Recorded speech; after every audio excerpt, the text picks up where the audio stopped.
Bonjour, bienvenue à notre chaîne. Je suis Joseph de l'informatique LGD. Aujourd'hui, nous parlons du Duos F26. C'est un vélo que j'aimerais essayer depuis longtemps, car la même marque du Duo-X C29 est le rookie de cette année. Un vélo bon marché, mais équipé d'un moteur de 750 watts, peut atteindre des vitesses folles sans nous coûter trop.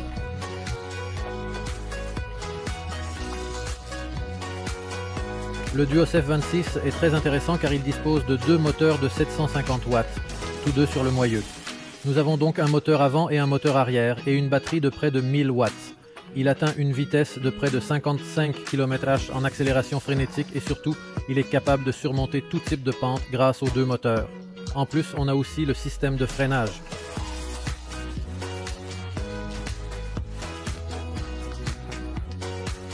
En fait, avec les freins hydrauliques à disque, toute cette puissance et le poids, ainsi que les vélos de 38 kg, doivent être gérés par un système de freinage fiable et puissant, et c'est en fait ce que nous avons trouvé sur ces vélos.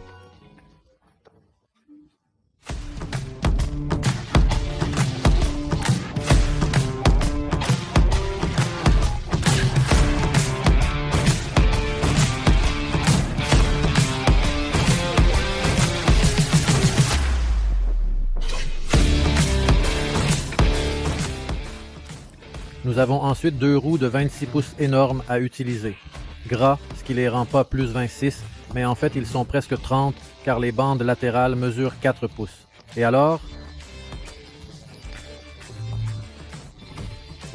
Ils sont de très grandes roues, ce qui nous permet d'obtenir une plus grande stabilité sur la route et surtout de bons amortissements. Aussi parce que le vélo derrière n'a pas d'amortisseur, mais en ajustant les roues à la bonne pression, nous pouvons obtenir un bon confort de conduite même sur des routes de terre. La batterie équipée de cette vélo est une batterie LG, c'est donc une batterie de haute qualité de 48 volts, 17,5 ampères, qui permet à notre vélo de parcourir facilement environ 40 km à l'électricité seule. Bien entendu, cela dépend de votre style de conduite, de la fréquence avec laquelle vous utilisez un bimoteur et surtout du type de route.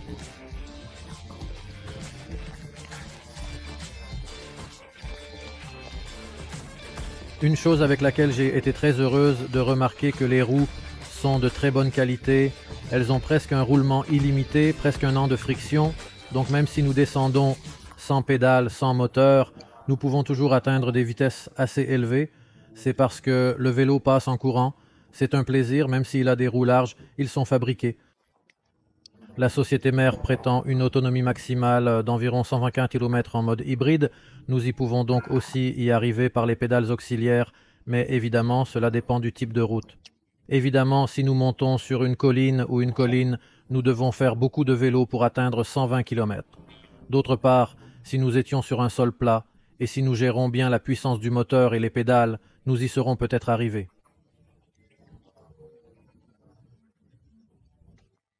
Quoi qu'il en soit, j'ai personnellement testé 40 km de soleil électrique et une conduite plus sportive, donc je me suis assuré que sur les roues avant, nous trouverons un amortisseur à ressort qui verrouillera l'amortisseur et réglera la précharge.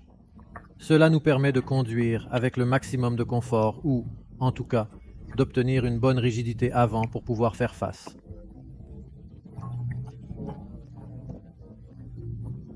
Pour une route plus rapide sur l'asphalte, nous avons également fourni des pare-boues structurellement très stables, mais vous pouvez les retirer à tout moment si vous voulez être plus agressif.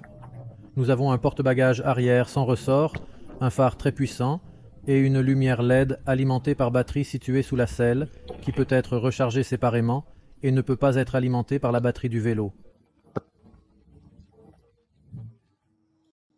La selle est très confortable avec un rembourrage en gel à l'intérieur et un amortisseur en dessous, de sorte que nous pouvons voyager confortablement même sur de longs voyages. Nous avons également une boîte de vitesse Shimano à 7 vitesses, Shimano Tourneau.it-ZE, qui nous permet de mieux régler nos pédales pour aider le moteur et notre plaisir. De plus, le Duos F26 est certifié IPX4 et est donc imperméable. Même la pluie légère peut éclabousser. La batterie est entièrement imperméable.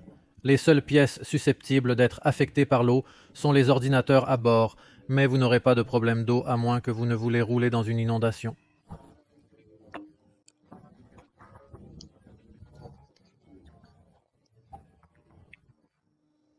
Le boîtier de batterie est intégré dans le cadre. Évidemment, vous pouvez également utiliser la clé qui vous accompagne pour déconnecter la batterie et la charger séparément ou la stocker loin du vélo.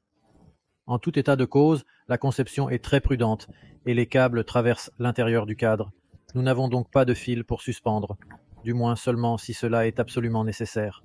Les commandes qui contrôlent l'ensemble du vélo sont dans cette boîte et sont donc bien entretenues. Il est à peine capable d'absorber l'eau ou les impacts de l'extérieur, ce vélo est donc très fiable et durable. Rechargeable sans retirer la batterie du vélo durant environ 7 heures. Cela dépend ensuite du niveau de décharge que vous apportez à la batterie elle-même. Je vous conseille de ne pas être inférieur à 20% pour prolonger la durée de vie de la batterie le plus possible. La batterie est amovible et avec cette serrure, nous avons 2 clés. Comme indiqué précédemment, les amortisseurs avant sont verrouillables et nous pouvons également régler la précharge en agissant sur les deux. Sur les 2 boutons, la précharge doit évidemment être ajustée en fonction de votre poids, mais comme il n'y a pas d'échelle, vous devriez passer quelques tests jusqu'à ce que vous trouviez le réglage idéal pour votre style de conduite et votre poids. Sur le guidon de gauche à droite, nous trouvons le commande de lumière et de klaxon, interrupteur double moteur, commande de gestion de l'ordinateur de bord, porte-téléphone, comme vous le verrez, très stable, le commande de la boîte de vitesse et des boutons d'accélérateur, les freins et les disques hydrauliques avant et arrière complètent l'équipement de cette vélo. Les freins sont très puissants et s'adaptent absolument à tout ce que ce vélo a.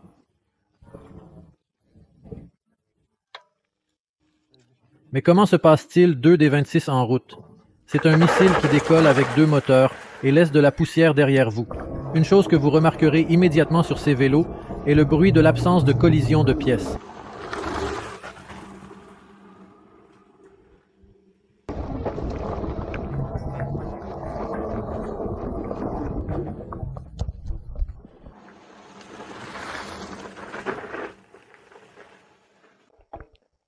Commençons par le stop de 0 pas. Ça veut dire qu'on est juste. Avec la pédale. Alors, tout dépend des jambes. Bien sûr, le vélo est aussi lourd, à cause des roues. Donc nous utilisons le moteur, ce qui était le plus confortable. Dans le cas de vitesse 1, la situation est devenue beaucoup plus facile. Nous avons atteint environ 13-14 sur la route de terre. Sans trop pousser avec les jambes, en fait presque rien. Et dans le cas de vitesse 2, nous avons augmenté la vitesse et essayé de garder la route droite.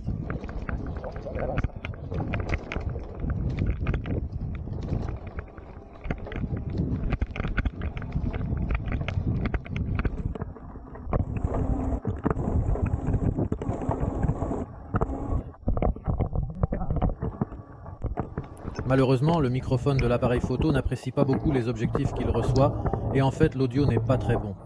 Quoi qu'il en soit, rouler sur une route de terre sera un peu inconfortable une fois que vous dépassez une certaine vitesse, précisément parce que le vélo danse normalement sur la route de terre en raison de pierres, de cachettes, etc. Mais en tout cas, nous avons fait de très bons progrès en termes de vitesse et si nous utilisons l'accélérateur, le vélo peut courir très vite sur les chemins de terre et devenir très amusant. Mais évidemment, en tout terrain, il est préférable de marcher sur les pédales et entre autres, de mieux répartir le poids vers l'avant ou vers l'arrière tant que les roues avant sont desserrées.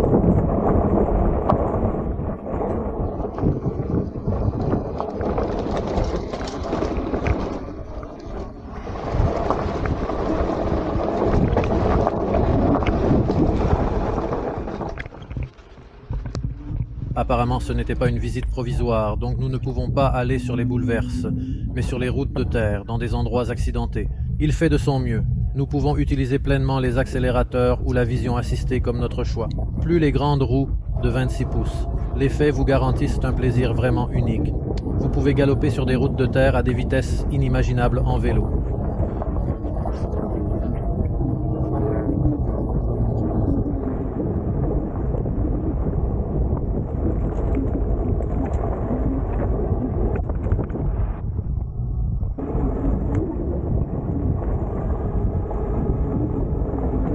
L'un des dangers les plus classiques des routes en terre est que les roues avant ont des rainures sur le sable ou le sol moelleux qui vous permettent d'atteindre le sol.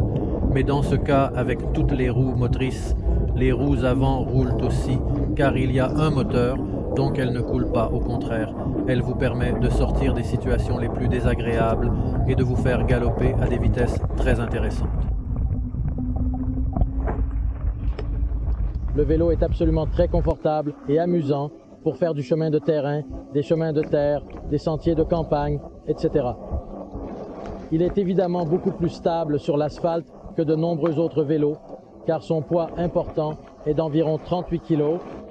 Les pneus sont fabriqués à partir de 26 pouces et nous avons obtenu un peu plus de 29 pouces compte tenu de leur épaisseur.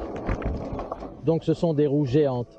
Cependant, en gonflant les pneus à la bonne pression, légèrement inférieure à la pression maximale marquée sur la bande, nous pouvons amortir la route avec les pneus et les amortisseurs avant. L'accélérateur est... C'est-à-dire qu'il n'a pas ou pas d'accélération comme certains pics, comme si c'était un interrupteur proportionnel, de sorte que nous pouvons régler la puissance comme nous le souhaitons. Nous avons maintenant 2 moteurs avec un minimum d'accélérateur et une vitesse de 8000 par heure. Si nous allons tout ouvrir, il est clair que la poussée changera et nous allons obtenir la vitesse immédiatement. Évidemment, le vélo est livré avec un kit à outils, un chargeur de batterie et ce support de téléphone qui, comme vous le pouvez voir, fonctionne bien sur des routes accidentées, divers types d'impacts et diverses vibrations. Il s'attache au téléphone, vous êtes donc en sécurité et votre téléphone ne volera pas.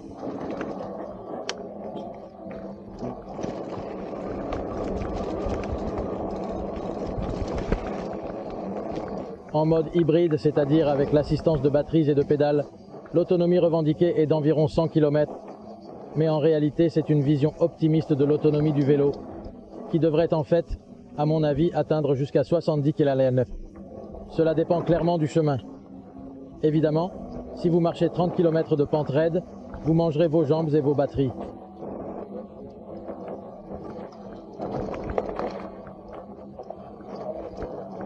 Mais si vous êtes sur la plaine, il peut dépasser 70 km. D'ailleurs, les roues ont une bonne rotation. Elles n'ont aucun type de friction. Donc elles tournent, c'est-à-dire qu'elles tournent, elles marchent librement, sans pousser, sans moteur. Nous marchons tranquillement. Au fait, les freins sont hydrauliques, ce qui est un glissement très puissant, même si le coussin est encore nécessaire.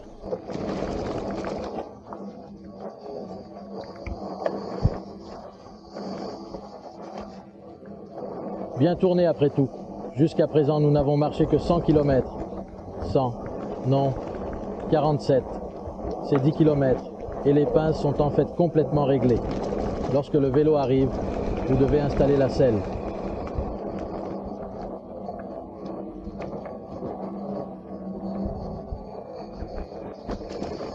Le guidon est la roue avant, il suffit de le insérer dans le crochet selon les instructions du manuel d'exploitation et n'importe qui peut le faire. Je répète, les freins sont bien calibrés, donc il n'y aura aucun problème avec la conduite du vélo.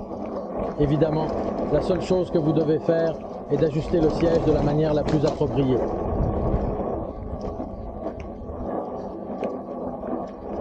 Adaptez votre style de conduite, puis modifiez légèrement l'inclinaison de la selle et bien sûr, la hauteur de la selle elle-même.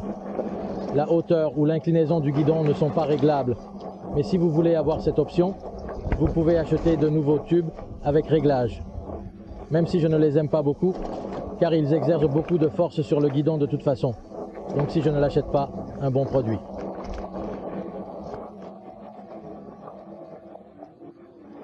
Il y a un risque de face à bas. Devant nous est le Fido M Uno Pro, également entraîné uniquement par un moteur de 500 watts. Si on accélère, on le brûle. En gros, il suffit d'ouvrir légèrement l'accélérateur.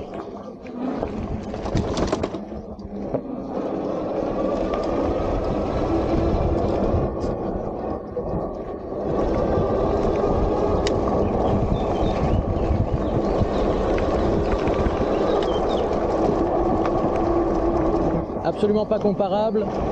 La puissance de 750 watts par moteur de cette moto vous permet de le sentir immédiatement. La puissance est là, vous pouvez le sentir. La durée de vie de la batterie dépend évidemment de la mesure dans laquelle vous utilisez un double moteur. Je vous recommande certainement de ne l'utiliser que si vous en avez vraiment besoin, car la batterie est d'environ 1000 watts de toute façon.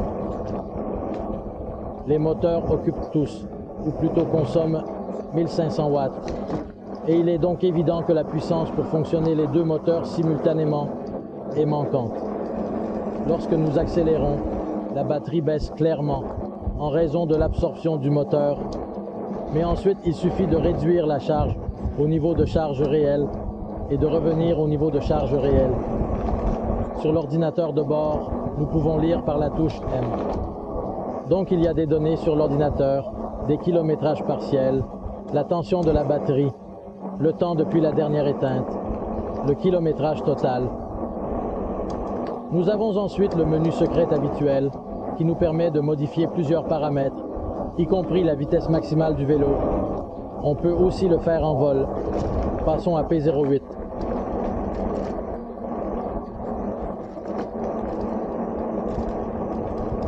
Nous augmentons la vitesse maximale à 25 km/h, double-cliquez. Si on accélère, voyons. Même si nous sommes en 5e vitesse, accélérons au maximum. Nous nous arrêtons à 26e vitesse et maintenant nous sommes un peu en descente.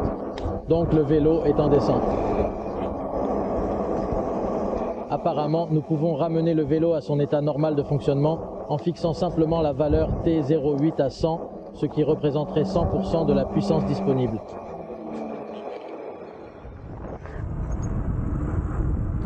En résumé, le Du F26 est un excellent véhicule tout-terrain, mais évidemment toute la puissance qu'il possède ne se défigurera pas même sur la route asphaltée. Dans la vidéo que vous voyez maintenant, nous sommes sur une pente assez raide, et en fait, l'altitude détectée par le GPS augmente constamment. Je fais du vélo parce que je l'ai fait. La batterie est insuffisante. Je ne voulais pas la perdre complètement, mais je n'ai fait aucun effort. Bien que la route soit raide, la vitesse du vélo était d'environ 30 km/h et je transpirais à peine, ce qui a été une promenade très agréable. Malheureusement, la loi italienne ne permet pas de conduire des vélos électriques à une vitesse maximale supérieure à 25 km/h, donc l'accélérateur doit être désactivé si vous souhaitez circuler sur une route asphaltée. Nous allons faire une vidéo spéciale à l'aide de l'ordinateur monté à bord pour expliquer comment faire cela. Vous devez aussi limiter la vitesse maximale de votre vélo à 25 km/h et je vous ai montré comment faire ça il y a quelques jours. C'est simple, il suffit de changer les paramètres dans le menu secret. C'est vraiment confortable de rouler sur ce vélo, vous ne vous sentirez pas manquant d'amortisseur arrière et le siège est vraiment confortable. Tout cela se traduit par une expérience de conduite vraiment agréable. C'est un vélo très gros et ils ont indiqué aux fabricants que la hauteur minimale était de 1 reorder order 2M order 2 order un SA 75 order un reorder afin de pouvoir gérer le vélo au mieux. Mais il faut encore un peu de pratique, même si je suis arrivé depuis 75 ans sans aucun problème. Ce que nous venons de passer dans la vidéo est un Fido M1 Pro qui, même si elle est pressée au maximum en montée, ne peut pas être comparé aux deux moteurs de 750 watts du F26. Les données de télémétrie que vous voyez sur l'écran sont détectées à l'aide du GPS de la caméra et nous donnent en fait un aperçu de ce qui se passe sur le vélo. Et alors?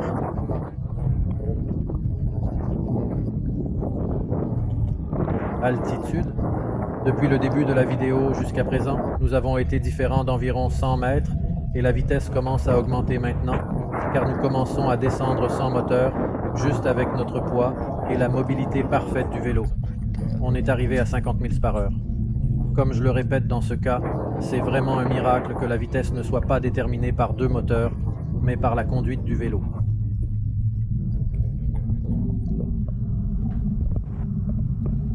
Parlons du prix du vélo sur le site du fabricant grâce à notre coupon qui coûte environ 1 300 €.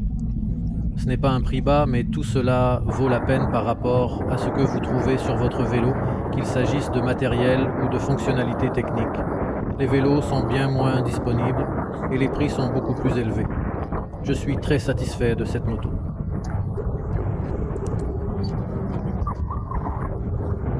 Je pensais que c'était un bon produit, mais ça a largement dépassé mes attentes. Le F26 est très confortable, très puissant, très doux et très agréable à conduire. Randonner ce vélo est comme monter sur une moto électrique, même si tu dois faire du vélo. Pour le cyclisme assisté, vous n'avez pas besoin d'efforts et le vélo vous emmènera de manière vraiment agréable.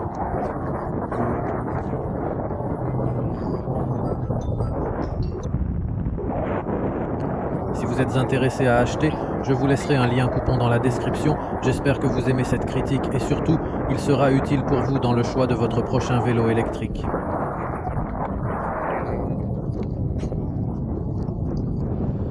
Je vous remercie de prendre votre temps et vous demande de vous abonner à la chaîne et de vous aimer. Si vous aimez cette critique, cela ne changera rien. Cependant, pour nous, cela a beaucoup changé, car cela signifie que le travail que nous accomplissons est bienvenu et, surtout, utile à nos partisans.